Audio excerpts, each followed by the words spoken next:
अब देखिए, ईरान युद्ध की वजह से पूरी दुनिया में इस समय ऊर्जा का संकट छाया हुआ है और अगर ट्रंप ने ईरान पर और ज़्यादा हमले बढ़ा दिए तो ये ऊर्जा संकट और भी गहरा हो सकता है।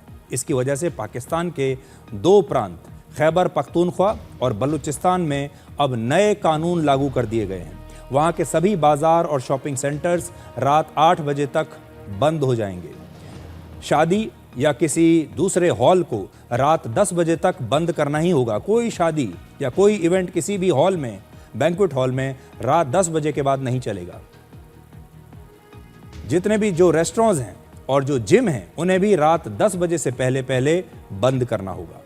नेपाल में ऊर्जा संकट से निपटने के लिए नए फैसले हो चुके हैं। वहाँ सरकारी दफ्तर, स्कूल और कॉलेज शनिवार और रविवार को बंद पहले ही रहते थे, लेकिन अब शनिवार को भी बंद कर दिया गया है। सरकारी ऑफिस का समय भी बदल दिया गया है। अब सरकारी ऑफिस सुबह 9 बजे से शाम 5 बजे तक खुलेंगे। पहले ये समय 9 बजे से 4 बजे तक था।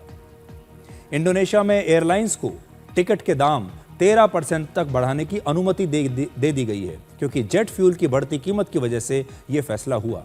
वहां पर फ्यूल सरचार्ज को भी 38% तक बढ़ाने की अनुमति सरकार ने दे दी है। इजिप्ट में बिजली संकट की वजह से अब बिजली के दाम 20% तक बढ़ गए हैं।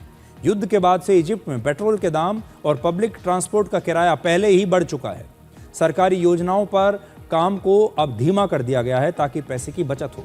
बिजली बचाने के लिए इजिप्ट में बाजारों को रात 9 बजे ही बंद कर दिया जाता है और स्ट्रीट लाइट्स भी वहां पर बंद कर दी जाती हैं।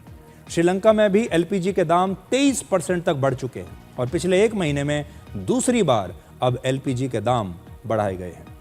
अमेरिका के राष्ट्रपति ट्रंप ने ईरान की सभ्यता मिटाने की जो धमकी दी, उसका अब अमेरिका में ही विरोध शुरू हो गया है।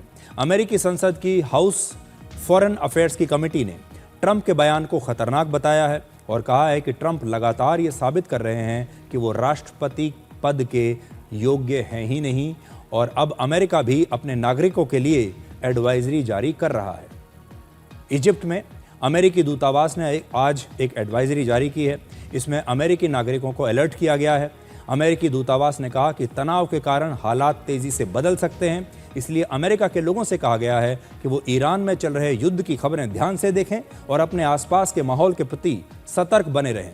ईरान के प्रॉक्सी संगठनों से सार्वजनिक स्थलों पर अमेरिकी नागरिकों पर हमले का खतरा बताया गया है और इसमें लिखा है कि ईरान और उसके सहयोगी आतंकवादी जो ग्रुप्स हैं वो इस इलाके के यूनिवर्सिटीज़ को निशाना बना सकते हैं।